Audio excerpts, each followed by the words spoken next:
was such a wonderful performance. I'm so glad to have witnessed that. Thank you so much.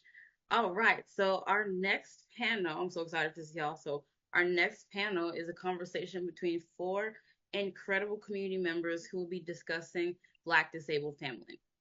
Please join me in welcoming to the Ramp Your Voice stage. We have Amorinthia, Claire, Ornike, and Natasha.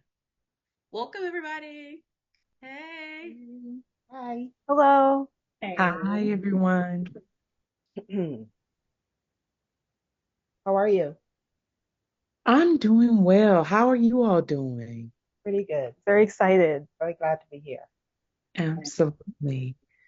So I thought maybe we could start off by introducing ourselves. Is everybody okay Sure. with that?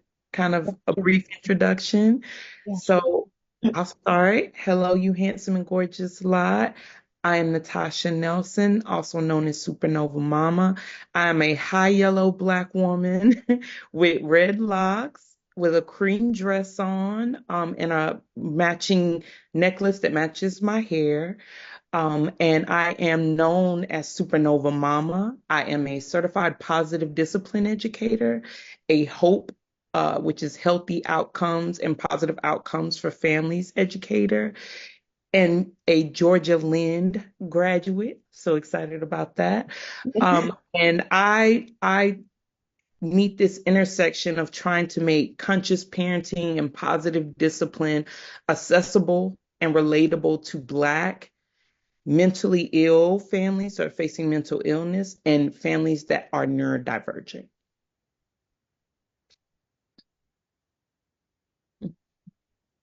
What's next? Yeah, yeah. Sure. Um, so I'm Amaranthia Scipia. This is my mom, Claire Jones. Our pronouns are she, her. She'll do her self ID as well in a Yeah. sec. And I am a 24-year-old young Black woman, and I have a geometric black and white patterned, what do you call it? Head, head wrap. Yeah, head wrap. And I have long black locks with uh, metal cuffs, and I am wearing a red turtleneck with a red tartan pinafore and a black cardigan. And my glasses are round and with clear rims, and I'm wearing some necklaces here, a colorful necklace, a metal necklace with a little robot.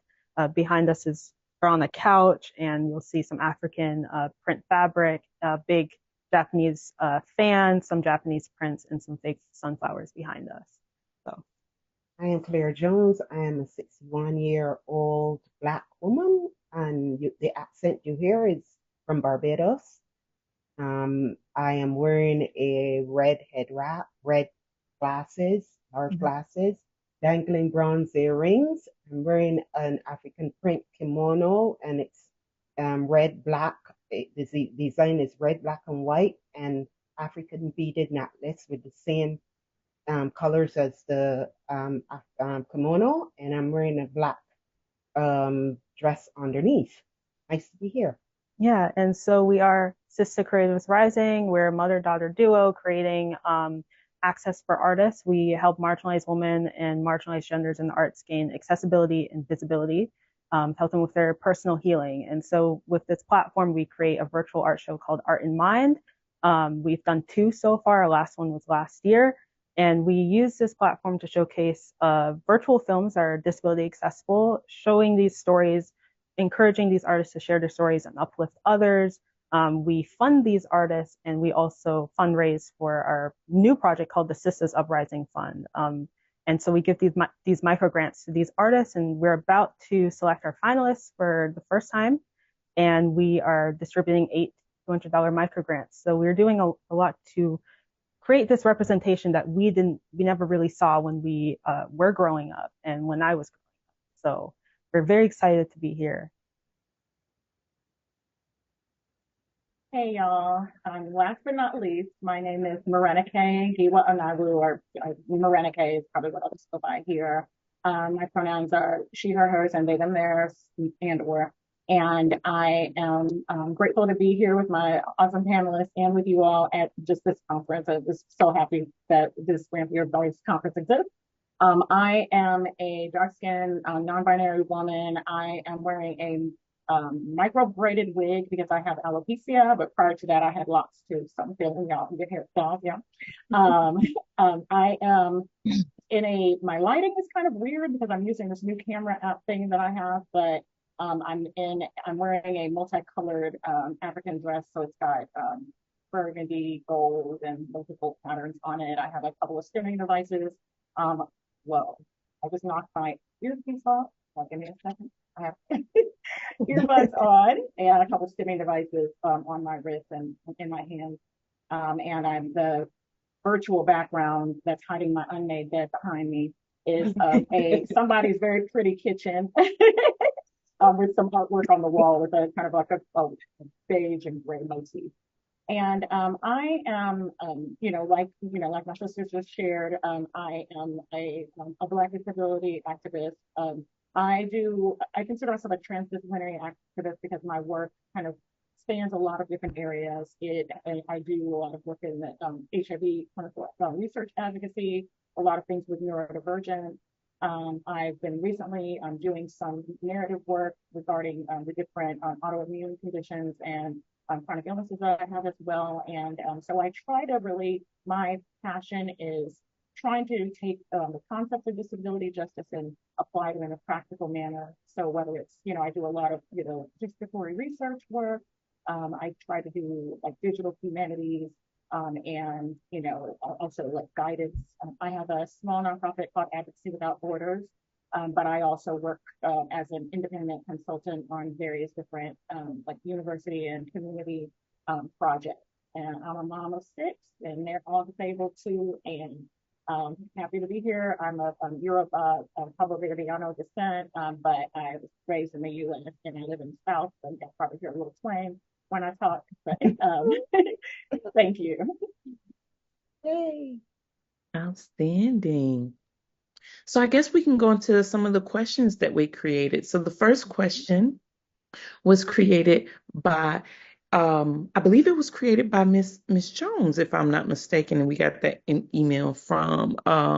And that question says, how did coming to terms with our disabled identities while being Black in America affect how we interact with our families? And would you all like to go first? I don't mind going first and answering that question. I'm prepared for it, but would you all like to go first? Because it's your question, so I know you got a great answer. You could go first. It's fine. Absolutely. So I did not share before, but I am a 34-year-old Black woman, and I was diagnosed with autism at 31, and then diagnosed completely after 2 years of assessments with ADHD, OCD, PTSD, general anxiety disorder, depression, and sensory processing disorder, and lastly, somatic syndrome disorder. So a lot. I have two beautiful daughters. They both have been diagnosed with autism, and the oldest has also been diagnosed with ADHD. And for me, the process of my diagnosis came after my children got diagnosed. As a child, I knew I was different. But I was put in gifted classes. I got tested. They noticed that something was different about me. And I got tested, and they decided I would need to be in the gifted program, and I got moved to gifted classes. But nobody thought to look into why I didn't have any friends and why I couldn't stop moving, but whatever. And so watching my children and helping and advocating and fighting for my children to get diagnosed and get the support they need made me understand more fully what neurodiversity looks like, what disability looks like, what mental health looks like, all encompassing. And I said, oh, I need to go talk to my a psychologist. And in doing that, I had to have those conversations with my family, because a lot of the things that had been overlooked for me as a child was because, oh, that you got that Christine in you. Your grandmama was just like that. Your grandmama do that. Don't worry about that. Uh, and so a lot of things in my family, at least, and in the Black communities around me, instead of having an official diagnosis name or an acceptance of disability, it has a street name like bad nerves or or you just really like religion. That's why you don't like other people. You just crazy. You just really love Jehovah Witnessing. That's all. And so that didn't allow me to go into the acceptance of being different. It didn't allow me to go into the acceptance of needing support up until being an adult. And in doing that for myself and for my children and in advocating to my family, I got a lot of pushback. I got a whole bunch of, well, no, ain't nothing wrong with you. And I'd say, well, I didn't say anything was wrong with me. I said I have autism. I didn't say anything was wrong with me. I didn't say anything was wrong with my children. I said they have autism. We are autistic, and that's okay. And so I found myself a lot of times feeling like I was like a soldier or like a swordsman attacking my like defending myself against my family with what should be accepted, with what who I am, with what I face daily, and what my children face daily. And I found that with it, my children dealing with it, I was a lot more forceful in that defense and in that teaching and in that education than I think I would have been if it was just me facing it. They gave me kind of more of that backbone to be like, no, this is affecting our family. That isn't just a Christine Miller thing. That's called anxiety. That isn't just bad nerves. You probably need to learn some coping strategies and maybe go to some therapy and different things like that. And I don't think I would have had as forceful of a backbone in me to just advocate for myself because autism, but with my children, there was more of a force to say, no, we need to talk about this. Yeah, I relate to so much of what you've said, um, especially growing up. I think both of us, from stories you told me about Mhm, your mom saying, "Oh, you're so weird. mhm, You're so, what's wrong with you?" mhm, And with me, when I was little, I was that same kid, very um always dealing with bullying, always very quiet, didn't really have a lot of friends. Um, I liked being by myself. I was very introverted. I didn't like really being touched. The only person who could touch me really is my mom.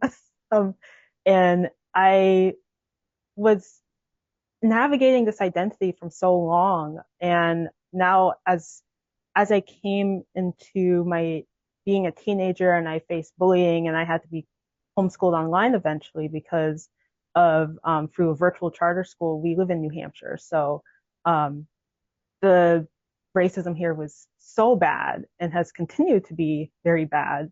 And so we've been pretty isolated. And as a result, I went through this mental health journey and started realizing, oh, I'm disabled. And that was very hard to come to terms with. Um, at 17, I realized, and I was around therapists that did not take me seriously, did not want to recognize that I was experiencing racial trauma. They diagnosed me with GAD, and I said that doesn't make sense because my worries are legitimate. I yeah, don't feel safe in my community. And I kept navigating this with my mom. We could go into it more, but she is a domestic violence survivor. So we realized this kind of intergenerational trauma and that we were exhibiting the same symptoms. And so I would say in 2022 or late 2021, 2022, so in my early 20s, I realized I need to get a new therapist. And I kept advocating for myself through my art, sharing my art that was telling my story. And I found an art therapist who understood me. And my mom and I started going to that therapist, and we realized, well, we both have the same diagnosis. And so we got diagnosed with complex PTSD, panic disorder, and agoraphobia. And through that experience, we realized, wait a minute, we're neurodivergent too. And so over the years, we've started as we've come more into the disabled community through the art that we do and working with a lot of autistic artists, artists with ADHD, artists who maybe who are on the spectrum in some way, And they were realizing through that, we realized, wait a minute, we have symptoms of this too. So now we're figuring this out. And we're like, is this the answer of why all this trauma occurred? Not just because of the race, not just because of the racism, but because of ableism that led to the trauma and the trauma responses. And so we use our art and platform to be able to share this story of how we've navigated this and try to bring awareness to mental health and visible disabilities. And yeah, I'll let you Yeah, answer the well, rest. yeah, I was born into childhood domestic violence, so this was just how my life was. And it wasn't until I later my I was diagnosed with cancer in 2022 and almost lost my ability to walk. I lost my ability for 7 months and had to learn to walk again. But during that time, I was able to look back Yep. and reassess everything. And we had just had that diagnosis that Maria talked to you about. Mm-hmm. And I learned during that time or during that year that um, it like 87% of Black women experience stress during pregnancy. It's very high. And then they experience stress, live stress, it goes on. But Yeah. during pregnancy, this whole thing about the intergenerational legacy of abuse, I kind of did work in college for my undergraduate program. And it wasn't until Amaranthia got sick and the doctor that naturopathic doctor did a saliva test to check our hormones, and we saw that our cortisol levels were at the same level, very low. And Yeah. cortisol is the flight It's a stress stress hormone. hormone, right? Yeah. And so I realized something that got me to thinking that if my mom had had that test way back when I was in her tummy and she said she was experiencing the violence from my father, if that test was available to her, she probably would have seen it in herself, and then if I had it, I would have seen it in me. And I realized I passed this stress on to my daughter, and that was a part of why she was very sick. So this whole thing about the intergenerational legacy of abuse is very, very real. And seeing that test made it even more real to me. So that said, it made it I like you said was always weird. You know, people called me weird and didn't understand why I would do the things I do. I didn't understand why I did the things I did either. But after understanding by going through this whole illness and learning about being able to be introspective and understanding that I am disabled and claiming that, you know, made me realize, wow, this is who I am. And our whole family is realizing that. And now it's okay, you know, and Yeah. we found our place. Absolutely. Yeah. I can relate to so much of what all of y'all have shared. I think there's a lot of similarity. I too was the weird kid, and so what they were trying to figure out what was going on with me, and they were like, "Oh, she's gifted," which I was, but that wasn't the only thing going on. And then when I was in the gifted classes, that I still was different, but then it was like, "Oh, okay, well she's black," but there were a few other black kids, not a lot of us, but there were a few, so I was different from them too. Oh, well, Yeah. parents are immigrants, maybe that's why. Or she's a tomboy, whatever. It was always something trying to figure out whatever the thing was. But for me, interestingly enough, without realizing that I was in a neurodivergent family, it's the same thing. My mom was like me. So outside of the home, life was stressful. As soon as I got in the house, it was okay. It was understood. Don't let the foods on the plate touch, or don't move my stuff or whatever, or don't talk to me or don't touch me without telling me you're going to touch me first, and so I can mentally prepare myself. All that was understood because my mother was like that. And my older brother, we didn't find out till later in life, but was dyslexic. And so he had been teased for being different. We not knowing that it was dyslexia, we thought at the time when we lived up north that it was because of being multilingual and my parents speaking, Yoruba and Portuguese and English. And so my brother, with my brother, they stopped speaking it. With the rest of us, they stopped speaking it. And he wanted me to not be teased. So he was essentially the one that taught me how to mask. And I would spend hours in the mirror. I would go to school. I would study everybody, watch everything they did, listen to everything they did. And I would lock myself in the restroom and practice for hours to mimic the way they moved, the way they spoke, the way they did their hair, so that I could just blend in. And it didn't always work. I failed at it, but I was trying to cope, essentially. And so it's interesting to me because like I think about Black families and neurodivergence and just disability overall. And I think about like, I was very young when I was identified as gifted. When I was like middle school age, I was diagnosed with scoliosis as well as with depression. I actually had suicidal, which I know now was a combination of mental health issues and autistic burnout at a young age, but we didn't know that at the time. And so, but I was always told, oh, that's not really a disability. It's not really a reason to be, lots of people have depression. You're not dealing with it really. Although there, were abuse and trauma from my youth that I had dealt with that I hadn't shared with my parents at the time that I was internalizing. There were microaggressions and bullying or financial challenges, which is life, but I held all of that in and I just kind of lived life and, along the way, when I was, like college age, no, sorry, prior to that, I was diagnosed with fertility issues and PCOS, and then later, ADHD. But it wasn't till I don't put same as Natasha until after my children's autism diagnoses that mine followed because I was fighting them the whole way with all these other issues. No, that's not autism. I do that. This is why she does this. This is why this happens. This is why that happens. That's not autism. That's this, this, this. And they eventually like, look, um, have you ever been evaluated? Because you're a lot like these kids, and so it was just like, so it was really bringing everything full circle. And then all of my children have various different diagnoses. I have a child with type 1 diabetes. I have a child with pediatric heart disease. We have, intellectual disability and, a lot of things going on. And for myself, I never really, my approach was hold back, code switch, mask, whatever, function, however you can, and suppress what you need and who you are. And not because anyone had given me that message, but like the world, I suppose.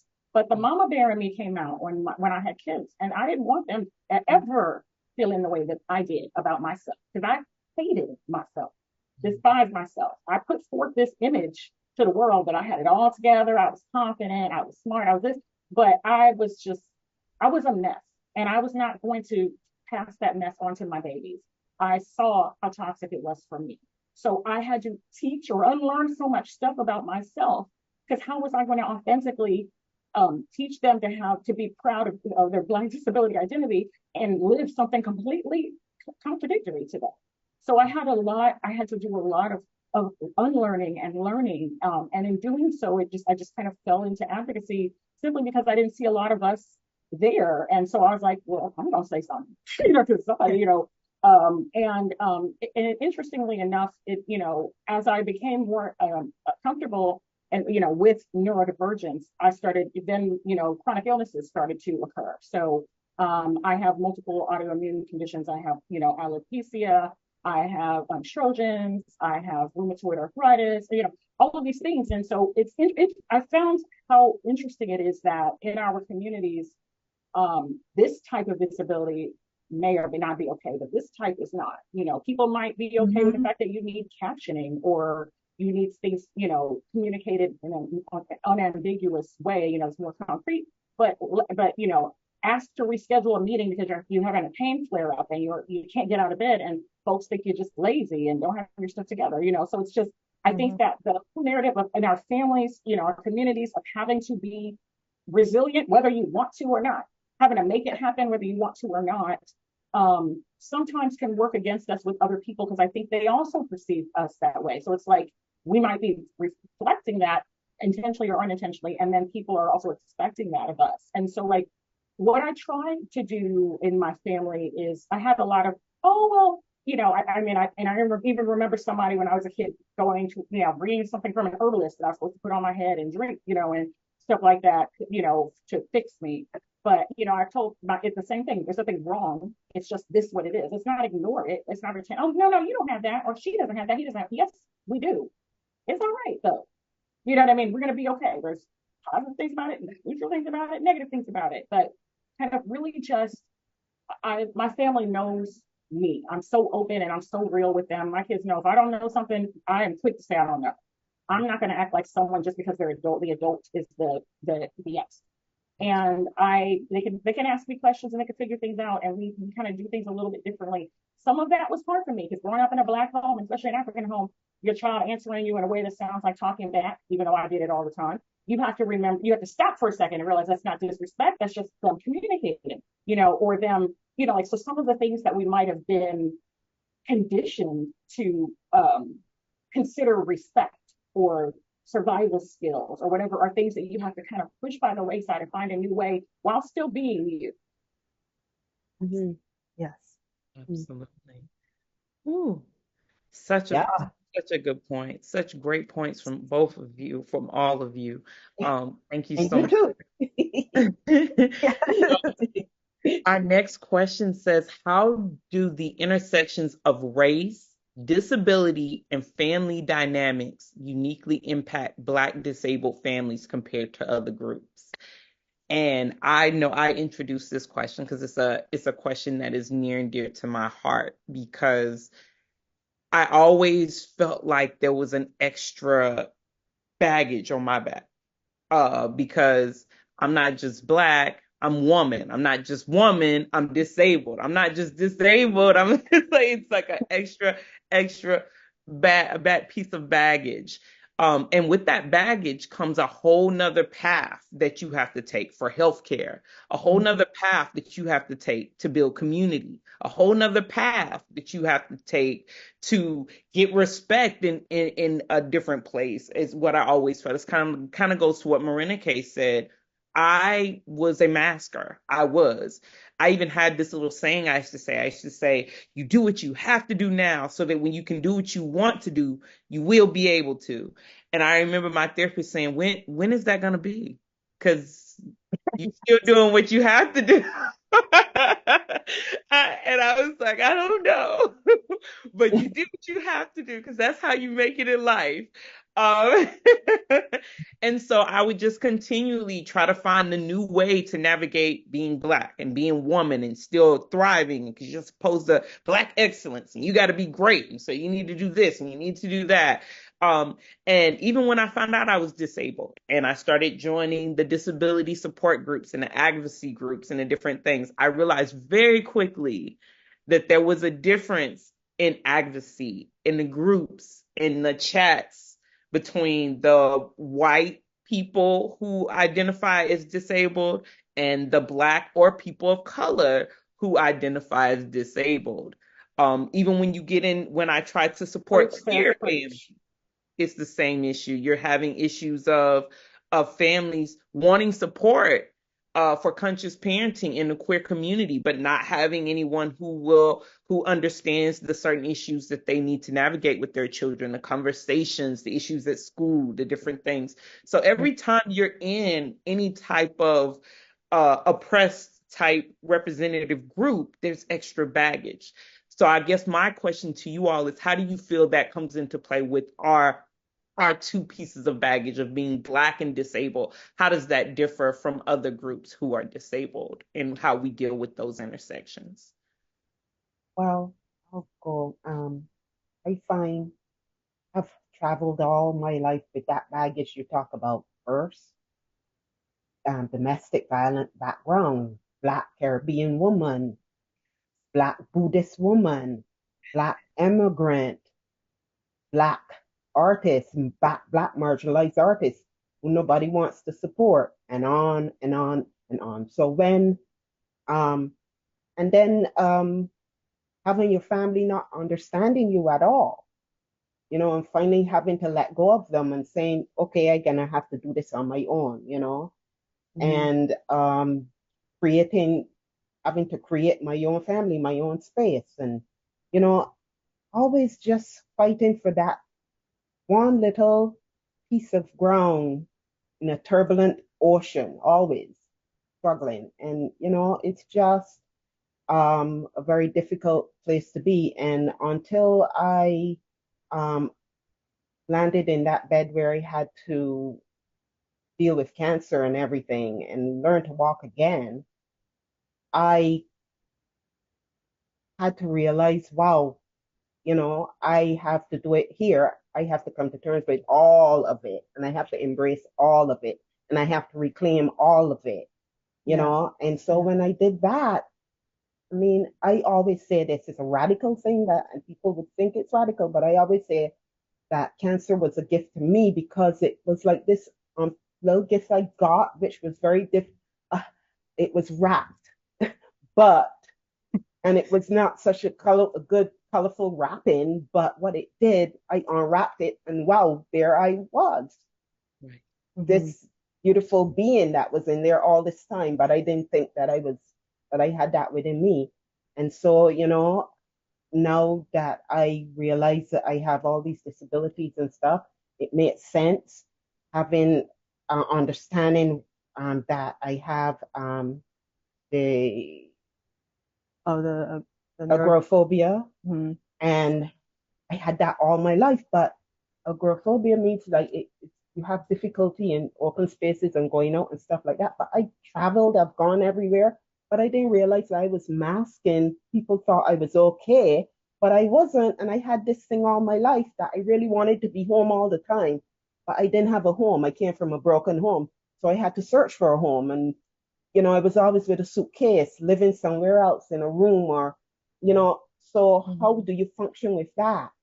And so it's very difficult. But once I realized coming to terms with being disabled and finding a space with people like you guys, now I can talk to you and you hear me, you see me, you feel me. Yeah.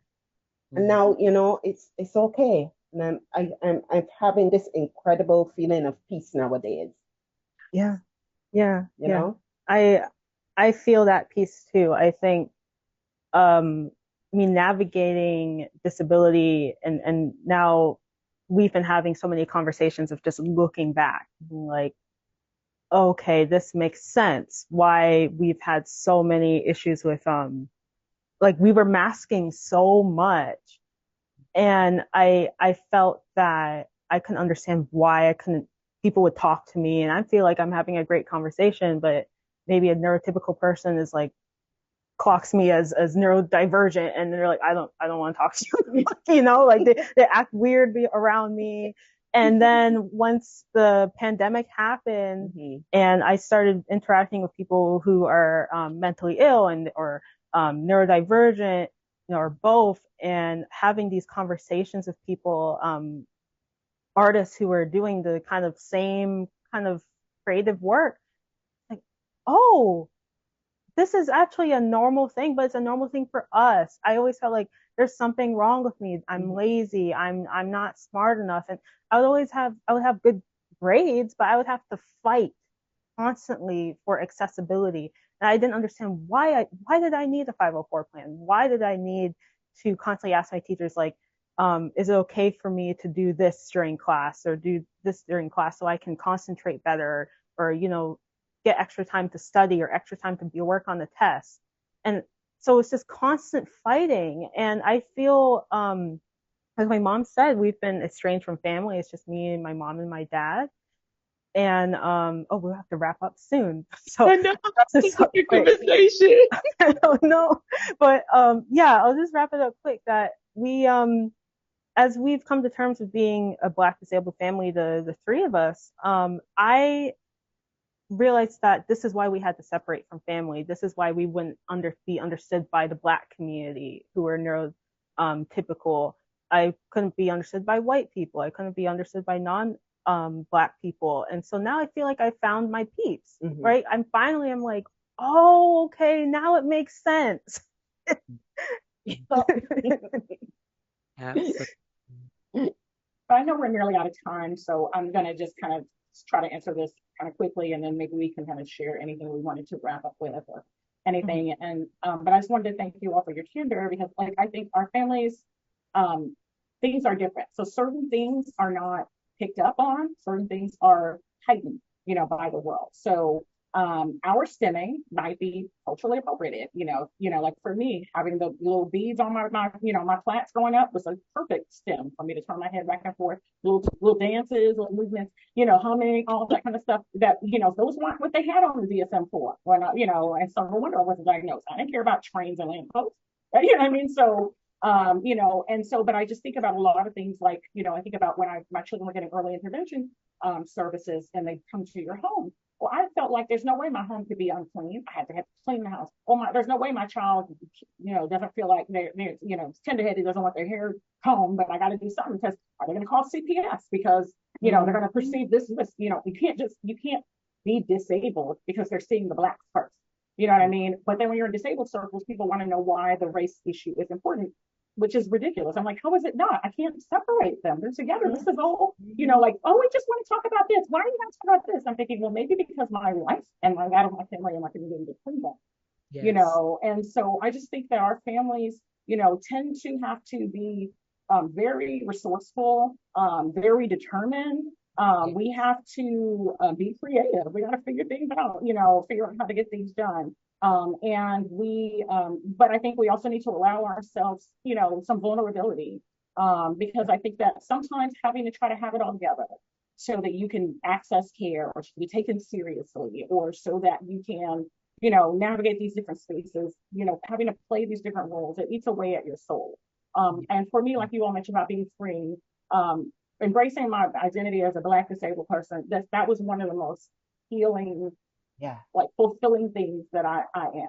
And I have not, I don't hide it. I'm not ashamed of it at all. And I just, really hope that people will spend more time like honoring, the value and the wisdom that exists in our community. It doesn't have to be peer-reviewed literature to be of importance, from the art to the writings to the experiences that people bring. We need to honor that, the public intellectualism that exists in the Black community. And, we need to be cited and recognized for our work. And we also need the world to understand that our priorities are not necessarily theirs. Interdependence does not preclude growth nor autonomy. This lone wolf approach is not ours. Yes, absolutely. I love that. 100%. I tell people all the time, because they ask me, they say, well, how did you get certified to do this, to teach disabled and Black community positive discipline, and what's the difference? And I said, well, that's what I mean when I say that there is extra hoops and baggage to being a Black disabled person. Because when you write this conscious discipline book, you're not thinking about the fact that my child may have sensory issues and have Black hair and have to go to school. You're not thinking about the fact that my Black child has an extra fear of him being unruly in school and the police being called on him and him losing his life, and that being a fear from me wanting him to control his emotions. So you're not thinking about the extra baggage that comes in, and the extra training and education and empathy and cultural awareness that needs to come in with also understanding neurodivergence and disability and acceptance of that. And so there is extra baggage for those parents. There's going to be extra baggage when I'm fighting in a mental health capacity, in the education capacity, and in my own community. It just is. Yep. So just be. Yes. Yes. And I know we're out of time, but I just wanted to say, like, for me, it's been I've just loved to see how our community, the Black community, has started. We're growing, like in terms of like things related to access. These didn't used to be things that people talked about or thought about at all, at least not when I was growing up. Now I'm seeing, I know we have, we can still evolve, but I'm just so grateful for spaces like this and for just, all of y'all. And I know we've got some people coming up after us who are amazing too. And I'm just, let's just keep on doing the thing, y'all. Yes, thank you. Nice to meet you. Nice to meet everyone. Thank you for this conversation. It's wonderful.